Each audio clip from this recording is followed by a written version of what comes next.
মুসা আলাইহিস সালামকে দাওয়াত দিতে কোথায় পাঠালো? ইযহাব ইলা ফিরআউন, ফিরআউনের কাছে গিয়ে দাওয়াত দাও, মানে ডাইরেক্ট ক্ষমতার মসনদে যে আছে ওকে দাওয়াত দাও। ইব্রাহিম আলাইহিস সালাতু ওয়াস সালামকে কোথায় পাঠালো? ডাইরেক্ট নমরুদ। তো নবীরা যারা পৃথিবীতে এসেছেন তারা জয়লাভ করুক অথবা না করুক, তাদের দাওয়াতের যে মানহাজ ছিল, এই দাওয়াতের মানহাজের একটা পার্ট অবশ্যই যারা সমাজের দায়িত্ব পালন করতেছে, যারা রাষ্ট্র এবং দেশ চালাচ্ছে, তাদের কাছে আপনাকে দাওয়াত দিতেই হবে। এটা নবীদের রাজনীতি।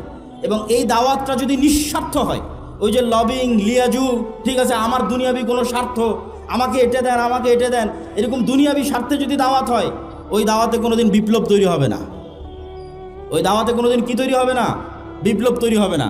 আজকে যেহেতু প্রশ্ন করেছে এই জন্য বলেই দিচ্ছি, এই যে তারেক রহমান সাহেব ইংল্যান্ডে, তার সাথে আমার দেখা হয়েছিল, অন্তত 30 থেকে 40 মিনিট ফেস টু ফেস তার সাথে আমি কথা বলেছি।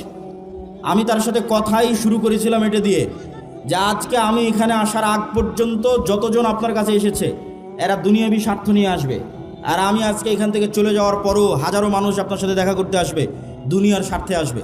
কারো একটা সিট দরকার, কারো একটা আসন দরকার, কারো একটা পদ দরকার, কত কি দরকার। কিন্তু আমি আব্দুল্লাহ বিন আব্দুর রাজ্জাক এসেছি 4টা কথা বলবো বাংলাদেশের স্বার্থে। যদি করতে পারেন বাংলাদেশের উপকার হবে। এবং এই যে চারটা কথা আমি ওনাকে বলেছিলাম, ওইটার পক্ষেই আমরা ন্যারেটিভ তৈরি করার চেষ্টা করি, যেটাই বাংলাদেশ।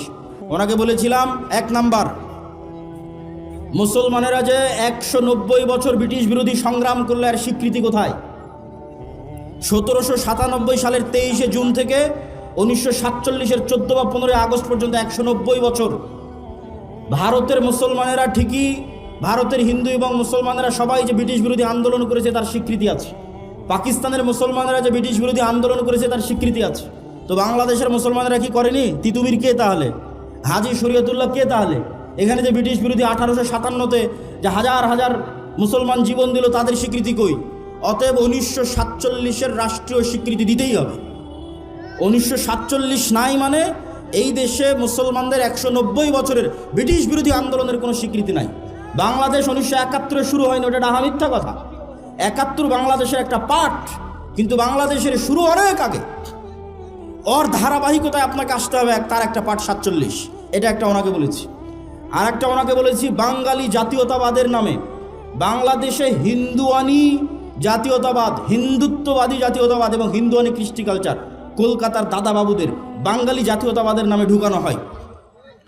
এই বাঙালি জাতীয়তাবাদের নামে হিন্দুত্ববাদী কৃষ্টি কালচারের মূলোৎপাটন করতে হবে। বাংলাদেশের নিজের সংস্কৃতি কৃষ্টি কালচার প্রমোট করতে হবে, যেটা ওসমান হাদি বলেছে যে কালচারাল ফ্যাসিজমের বিরুদ্ধে আমাদেরকে লড়াই করতে হবে, যে কারণে সে তাকে জীবনও দিয়ে দিতে হলো।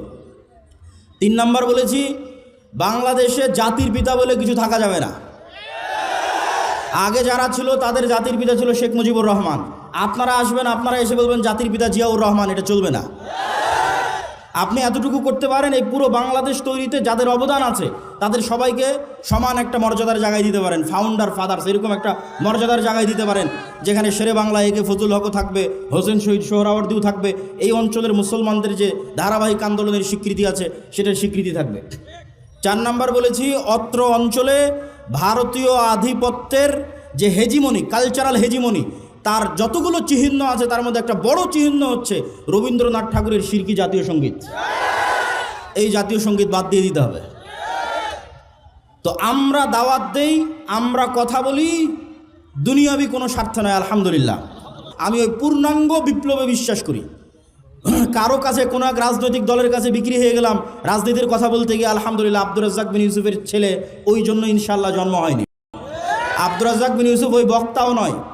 বড় থেকে বড় নেতার ঘরে যখন প্রবেশ করেছে, ছবি মূর্তি থেকেছে, যত বড় মন্ত্রী হোক, যত বড় মিনিস্টার হোক, আব্দুর রাজ্জাক বিন ইউসুফ দাঁড়িয়ে বলে যে ছবি মূর্তি সরাতে হবে, না হলে ঢুকবে না। অথচ বহু বক্তা ওই ঘরেই বসে আছে। মানে দুনিয়ার স্বার্থের কাছে বিক্রি হওয়া বক্তা আব্দুর রাজ্জাক বিন ইউসুফ নয়। তো আমিও যদি কোনোদিন মনে করি দুনিয়ার স্বার্থের কাছে বিক্রি হয়ে যাচ্ছি, তো বক্তব্য দেওয়াই বন্ধ করে দেবো, দাওয়াত দেওয়াই বন্ধ করে দেবো। কিন্তু আব্দুর রাজ্জাক বিন ইউসুফ যে আমানতের, ন্যায়পরায়ণতার এবং যে বিশ্বাসের একটা মানদণ্ড নির্ধারণ করে গেছে, ওইটার সাথে ইনশাল্লাহ খেয়ানত করব না। আল্লাহ যদি আমাকে কবুল করে, তো আমাকে দিয়ে বাংলাদেশে পূর্ণাঙ্গ বিপ্লবের যদি আল্লাহ সুবহানাহু ওয়া তাআলা কবুল করে, করুক। আর আল্লাহ সুবহানাহু ওয়া তাআলা যদি কবুল না করে, তো তো আমার জায়গা থেকে এই দাওয়াতের মধ্যেই সীমাবদ্ধ। আগামী 50 বছর পর বাংলাদেশে এরকম যুবক তৈরি হবে যারা ইসলামী বিপ্লব, পূর্ণাঙ্গ ইসলামী বিপ্লব করবেই করবে, আজ না হলে ঈসা আলাইহিস সালামের যুগে হবে। কিন্তু আমরা বিক্রি হওয়ার মধ্যে নয় ইনশাআল্লাহ। আর ওইভাবে আমাদেরকে আমার মা এবং বাবা বড়ও করেনি আলহামদুলিল্লাহ। দুনিয়ার কারো কাছে কোনো কিছুর জন্য মুখাপেক্ষী নয় আলহামদুলিল্লাহ।